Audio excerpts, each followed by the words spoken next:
There's a quote from one of my English teachers named Mr. Fisk. He had a great quote that said, "Rest at the end, not in the middle." And that's something I always live by. I'm not gonna rest, I'm gonna keep on pushing now. There are a lot of answers that I don't have, even questions that I don't have. But I'm just gonna keep going. I'm just gonna keep going, and I'll figure these things out as we go. I had a summer where I played basketball when I was like 10 or 11 years old, and here I come playing, and I don't score 1 point the entire summer, not one. How'd you not score? Because I was terrible. Not a free throw, nothing, not a lucky shot, not a breakaway layup, 0 points. And I remember crying about it and being upset about it. And my father just gave me a hug and said, "Listen, whether you score 0 or score 60, I'm gonna love you no matter what." Wow. Now that is the most important thing that you can say to a child. Because from there, I was like, okay, that gives me all the confidence in the world to fail. I have the security there. But to hell with that, I'm scoring 60. Let's go. Right. And from there, I just went to work. And I stayed with it. I kept practicing. I think that's when the idea of understanding a long-term view became important. Because I wasn't going to catch these kids in a week. I wasn't going to catch them in a year, right? So that's when I sat down and said, okay, this is going to take some thought. I think the best way to prove your value is to work, is to learn, is to absorb, to be a sponge, right? But you always want to outwork your potential. You know, as hard as you believe you can work harder than that. I mean, you got to figure it out. If you really have an obsession to figure it out, you will figure it out, right? And every puzzle is constructed differently. All right, AI's situation when he came into the league was different than mine. Mike's situation in Chicago was different than mine, right? Everybody has a different puzzle, man. You just got to figure out your own puzzle. You know, basketball for me was the most important thing. So everything I saw, whether it was TV shows, whether it was books I read, people I talked to, everything was done to try to learn how to become a better basketball player. Everything. And so when you have that point of view, then literally the world becomes your library to help you to become better at your craft. You're out running on the track, working out, and you start talking to yourself saying, man, my knee is really sore right now. Maybe I'm doing too much. Maybe I need to back off, you know. Man, my lungs are burning. Maybe I can just slow down here. I'll do like an extra 2 sets tomorrow. You know, it'll be okay. Yeah. Right? That sort of stuff. Yes. Like that stuff's dangerous. Yes. And that's when you just got to say, you know what? I'm not negotiating with myself. Yeah. The deal was already made. The deal was made when I set out at the beginning of the summer and said, this is the training plan I'm doing. I signed that contract with myself. I'm doing it. You know, throughout that process, you'll start talking to yourself like, man, I think I need to, maybe if we, nope. You gotta set the example. This is another obstacle.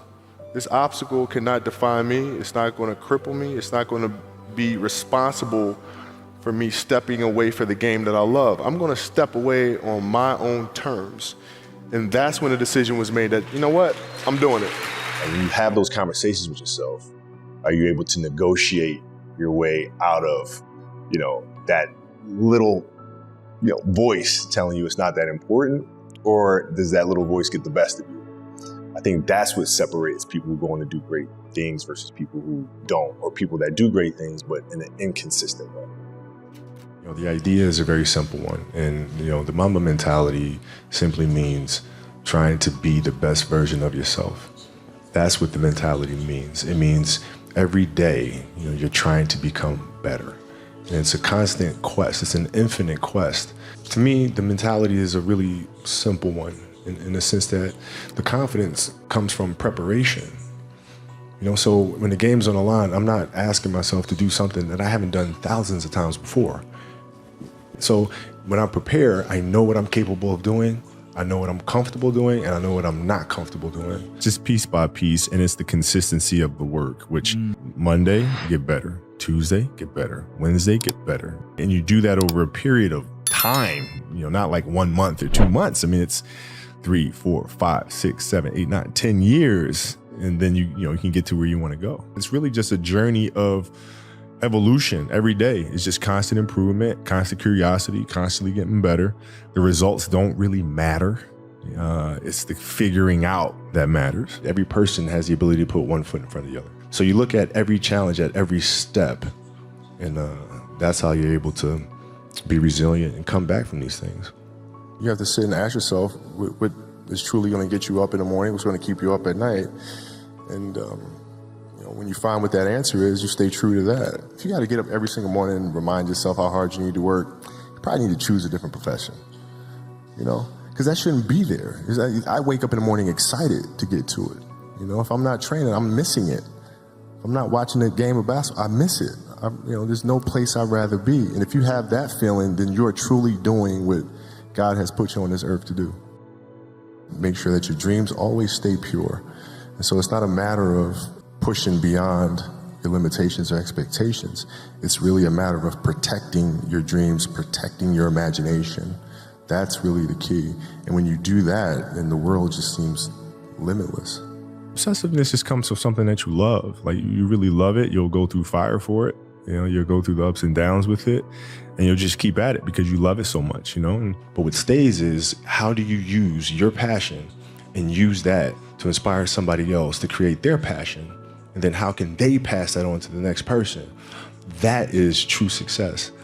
The greatest fear that we face is ourselves, actually. I think it's not anything that's external or anything that's superficial. I think the greatest fear you face is yourself, because we all have dreams, and it's very scary sometimes to accept the dream that you have.